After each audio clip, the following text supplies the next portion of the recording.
Olá, meu querido irmão, minha querida irmã, o sangue de Jesus está sobre nós, logo a bênção de Deus está sobre nós, a sombra do Altíssimo está sobre nós, aleluia. Você pode descansar que Deus cuida de mim, Deus cuida de você, Deus cuida daqueles que colocam a sua confiança nele. Eu creio, eu oro por isso, eu vivo por isso, eu descanso nessa premissa bíblica de que Deus cuida de nós. Eu sei que na sua vida é assim, ainda que muitas vezes você não perceba.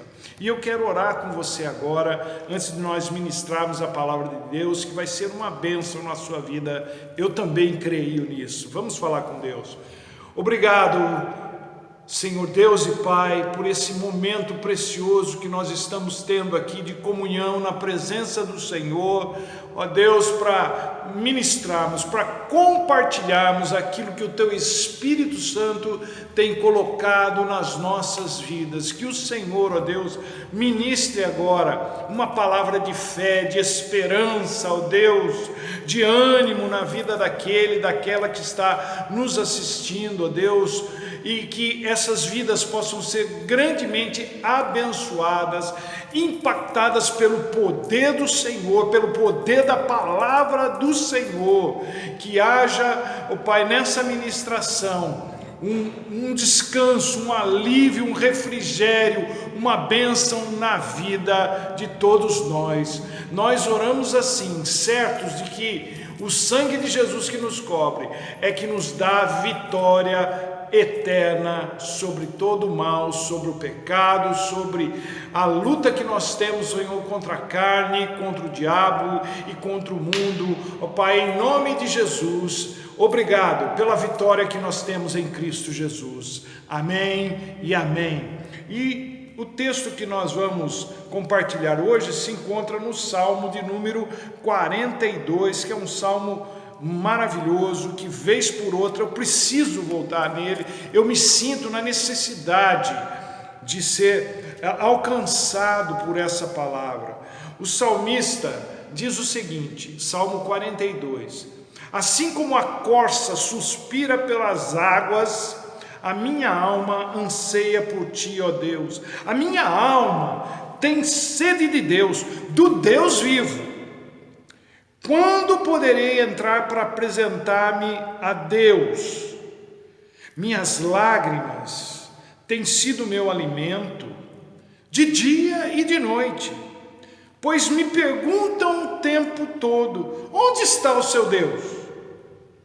Quando me lembro dessas coisas, choro angustiado, pois eu costumava ir com a multidão, conduzindo a procissão à casa de Deus, com cantos de alegria e de ação de graças, entre a multidão que festejava. Por que você está assim tão abatida, ó minha alma? Por que está assim tão perturbada dentro de mim? Põe a sua esperança em Deus, pois ainda o louvarei. Ele é o meu Salvador e o meu Deus. A minha alma está profundamente triste, por isso de ti eu me lembro desde a terra do Jordão, das alturas do Hermon, desde o monte Mizar. Um abismo chama outro abismo ao rugir das suas cachoeiras. Todas as tuas ondas e vagalhões se abateram sobre mim. Conceda-me, ó Senhor, o seu fiel amor de dia, de noite esteja comigo a sua canção. É a minha oração ao Deus que me dá vida. Direi a Deus, minha rocha: por que te esquecesses de mim? Por que devo sair vagueando e pranteando, oprimido pelo inimigo? Até os meus ossos sofrem agonia mortal, quando os meus adversários zombam de mim, perguntando-me o tempo todo: onde está o seu Deus? Por que estás assim tão abatida, tão triste, ó minha alma? Por que estás assim tão perturbada dentro de mim? Ponha a sua esperança em Deus, pois ainda o louvarei. Ele é o meu Salvador, o meu Deus. Aleluia, maravilhoso esse salmo.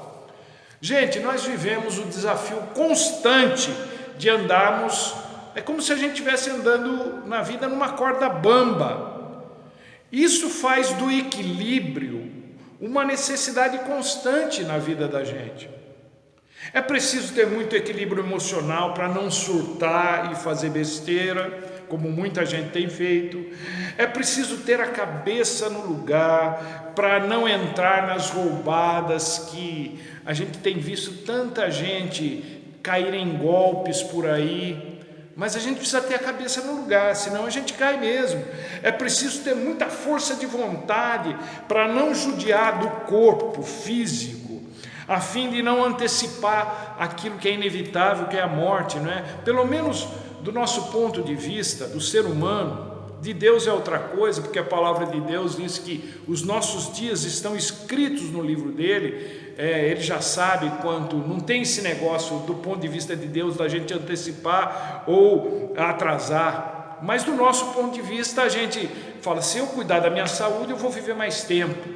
Eu acredito que a gente tenha uma qualidade melhor de vida, mais tempo eu não acredito muito não, mas a gente tem essa impressão.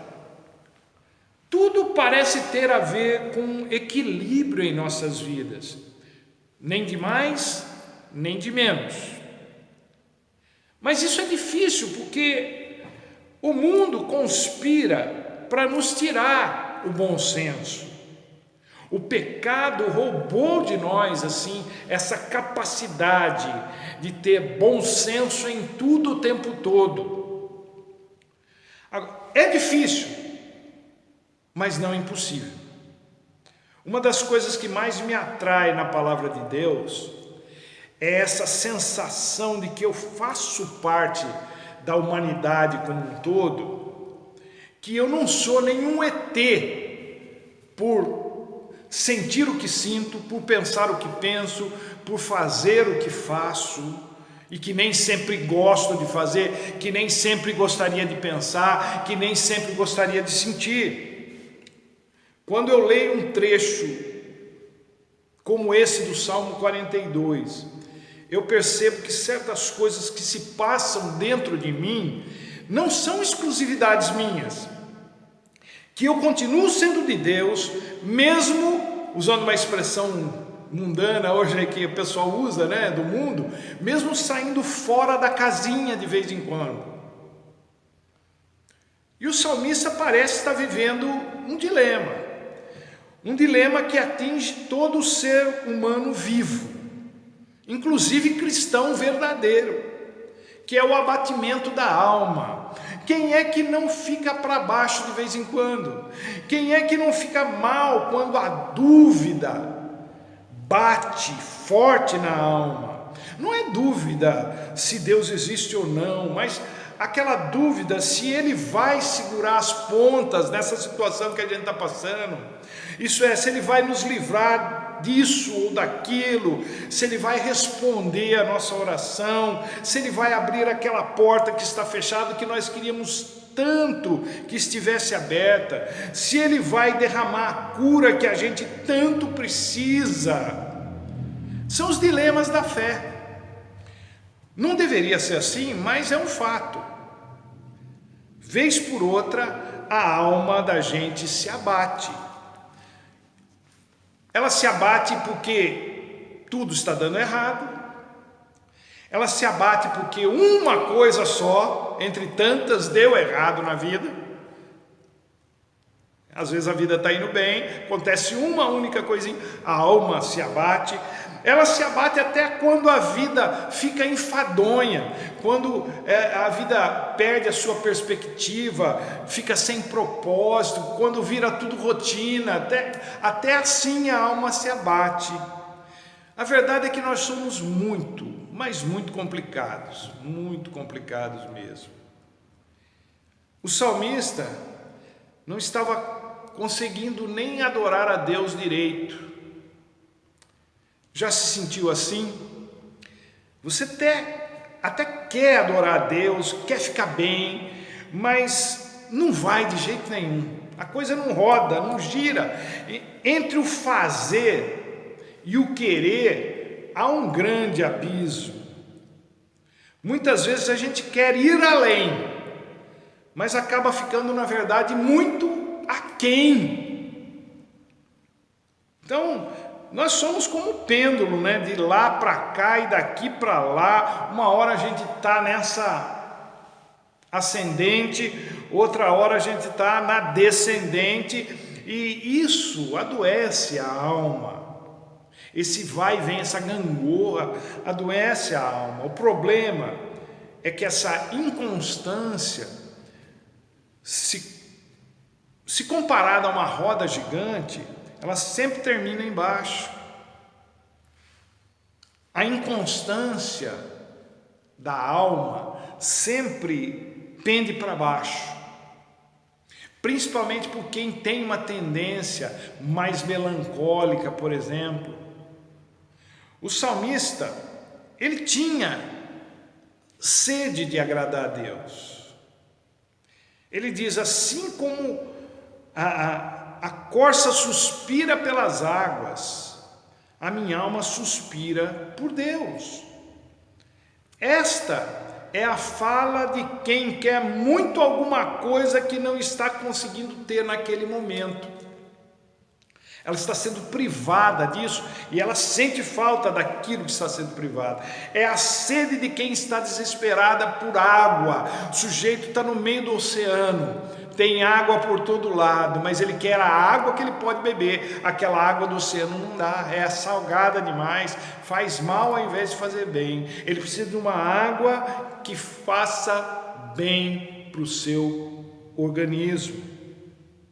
É aquela saudade que a gente tem de alguém que não se cura só falando através da telinha, ou pelo WhatsApp, ou pelo Skype.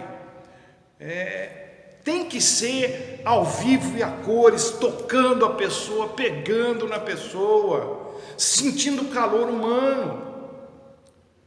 O salmista estava enfrentando um daqueles momentos de escassez de Deus, silêncio de Deus, e isso estava deixando ele maluco, como acontece comigo e com você. Quando nós passamos por isso, e não são raras as vezes em que isso acontece, o que sobra são as lágrimas. É isso que ele está dizendo aqui no Salmo. Uma das minhas canções preferidas diz o seguinte: não existe nada melhor do que ser amigo de Deus, mas também não existe nada pior do que não encontrar a Deus na vida, do que não perceber Deus na sua vida, do que não acreditar, não crer, não ter fé que Deus está na sua vida, de não percebê-lo na sua vida. E é para chorar mesmo. Então ele diz aqui: as minhas lágrimas têm sido meu alimento dia e noite. E lágrimas aqui você pode ser sinônimo de vazio, de coisa sem graça. É o café da manhã, é o almoço e a janta com lágrimas, ou seja, são refeições que perderam a graça. Você faz aquilo porque tem que fazer, mas não te dá prazer. É o dia e a noite com lágrimas, quer dizer, você passa o dia e a noite vazia. E esse vazio não é só porque as coisas não estão dando certo, não é só porque alguém fez alguma coisa que te prejudicou. O vazio cresce dentro da gente porque Deus não parece estar por perto. A gente sente falta daquilo que nos dá força, daquilo que nos dá segurança, daquele que nos dá esperança. Ele não percebia, o salmista aqui, não percebia a presença de Deus na vida dele. E o pior, as pessoas também não viam isso. Para os outros sempre é mais fácil não ver do que ver, né? E eles falavam assim: onde está o seu Deus? Essa era a inquirição que faziam a todo momento para o salmista: cadê o seu Deus? Cadê o teu Deus? Esse tipo de inquietação das pessoas pode ter duas origens: ou em tom de zombaria, ou em tom de preocupação. E eu acredito que o tom de preocupação dói bastante também. Zombaria é a conversa de quem não conhece a Deus, e isso não me incomoda. Mas quando alguém chega para mim e diz assim: ô Wilson, o que aconteceu? Parece até que você não tem fé. Confie em Deus. Onde está o seu Deus? E esse onde está o seu Deus pode muito bem significar onde está a tua fé. Isso é ruim porque parece que as pessoas estão vendo o que só a gente não consegue ver.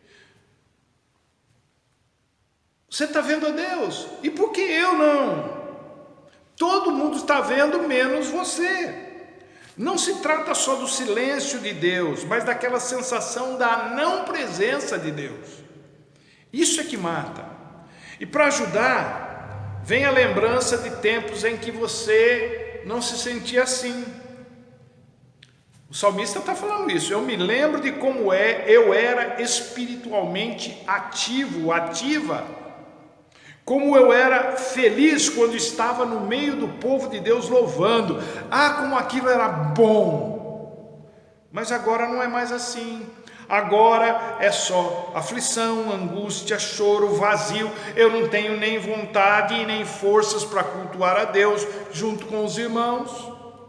Era tudo tão diferente tempos atrás. E é interessante como para a pessoa que está infeliz, tempo bom é aquele que já se foi. É sempre no passado. Nós somos inconstantes. Uma hora lá em cima, outra lá embaixo. E essa é a nossa maior luta. Manter a constância da fé, como nos instrui Paulo em 1 Coríntios 15, 58. Ele diz lá: portanto, meus amados irmãos, sede firmes e constantes, sempre abundantes na obra do Senhor, sabendo que no Senhor o vosso trabalho não é vão. Essa é a ordem de Deus para a sua vida: firmeza e constância na fé. Então, analisando o Salmo, eu queria compartilhar 3 coisinhas com vocês a respeito desse Salmo. A primeira delas, e ele fala aqui em louvor, é o seguinte: não basta a gente cantar para fazer a tristeza correr. Tem um samba clássico cuja letra diz, isso é do tempo, mais do meu pai do que do meu tempo, vai: tristeza, por favor, vá embora, minha alma que chora está vendo o meu fim. E tem aquela máxima também que diz que quem canta seus males espanta, mas não é bem assim não. Aliás, cantar não afugenta a assombração, não. A tristeza até pode dar uma trégua enquanto a pessoa estiver cantando, mas acabou a música, ela volta. Acabou aquele período de cantoria, de festa, a pessoa volta para a sua condição anterior instantaneamente. Os sentimentos, eles não somem num passe de mágica, não é assim. A cura para a tristeza, segundo o próprio salmista aqui, está na contemplação de Deus. A proposta que ele prega para si mesmo é a certeza de que Deus vai agir. E fica bem claro aqui que só dele estimular essa ideia para si mesmo, o louvor nasce nos seus lábios. Então, não é quem canta seus males espanta. Ele está dizendo que quando a gente olha para Deus, é que nós começamos a cantar. O nosso humor muda, o nosso estado de espírito muda. A gente não canta para afastar a assombração. A gente, quando contempla a Deus, começa a cantar, e aí a tristeza vai embora. Esse é o pulo do gato. Quando Deus se torna o nosso foco, é que a tristeza vai embora. Assim como a corça só se sentirá satisfeita com a água, nós só nos satisfaremos com Deus. Então presta atenção nisso. A alma sofre quando não damos o direito de Deus ser Deus em nossas vidas. Assim fica o semblante de alguém que vive sem poder ser o que é, ou o que gostaria de ser. Um semblante carregado, triste, distante, sofrido. Eu já vi muito disso em zoológico. Longe de mim comparar gente com animal, mas para nosso exemplo aqui, ele serve muito bem. Os animais que nasceram na selva e viveram lá por um tempo, sentiram aquele gosto da liberdade e depois foram capturados e passaram a ficar confinados em zoológico, naquele espaço, que estão lá há muitos anos, não tem mais aquele brilho no olhar, naquele olhar de quem é livre. É assim que fica uma pessoa com a alma abatida, com o olhar perdido, como se tivesse igualmente perdido a sua liberdade, a sua vida, o seu gosto pela vida. A única diferença que a gente tem aqui no caso da nossa relação com Deus é que quem fica com a alma doente por não permitir que Deus seja Deus em suas vidas, somos nós mesmos. Deus nunca perde com isso, é a gente que perde. Quando nos afastamos de Deus, quem sofre somos nós mesmos.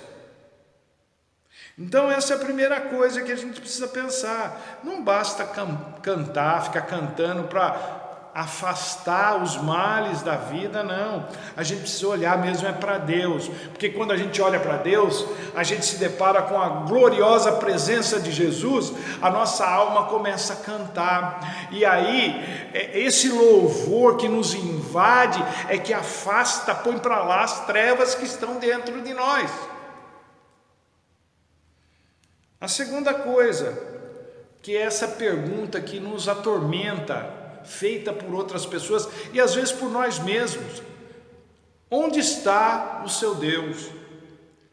Esse é o comentário que se faz quando um crente fica emocionalmente abatido. Da parte do ímpio, como eu disse antes, é uma zombaria, e da parte dos outros crentes é maioria das vezes é uma tentativa de levantar o ânimo da pessoa. Onde está o seu Deus, meu irmão? Onde está o seu Deus, minha irmã? Deus está onde sempre esteve. Deus está acima de nós, Deus está debaixo de nós, Deus está à nossa volta, Deus está diante de nós, Deus está na nossa retaguarda, Deus está conosco, Deus está em nós, Deus está no seu alto e sublime trono. Ele está onde sempre esteve. As pessoas podem pensar o que quiserem a respeito do nosso abatimento, do nosso estado de espírito, mas você, meu querido, você, minha querida, não pode ter nenhuma dúvida quanto a isso. Não importa o que esteja acontecendo, pelo que você esteja passando, Deus está com você. Essa certeza você não pode perder de vista em nenhum momento. Eu disse no início que nós temos os nossos dilemas de fé, mas com oração, louvor, comunhão com o povo de Deus e esperança, a cura da alma se torna uma realidade. O salmista, ele faz aqui uma autoanálise do seu estado emocional, mas ele já tinha a resposta do seu descompasso, para esse descompasso que ele estava sentindo. Por que estás assim tão triste, tão abatida, ó minha alma? Ele responde ele mesmo, ele fala assim: espera em Deus, coloque a sua esperança em Deus, pensa numa conversa consigo mesmo, uma conversa de responsa. A grande pergunta não é onde está o teu Deus, é onde está a tua esperança. Deus está em todo lugar o tempo todo, mas é a nossa esperança que vacila.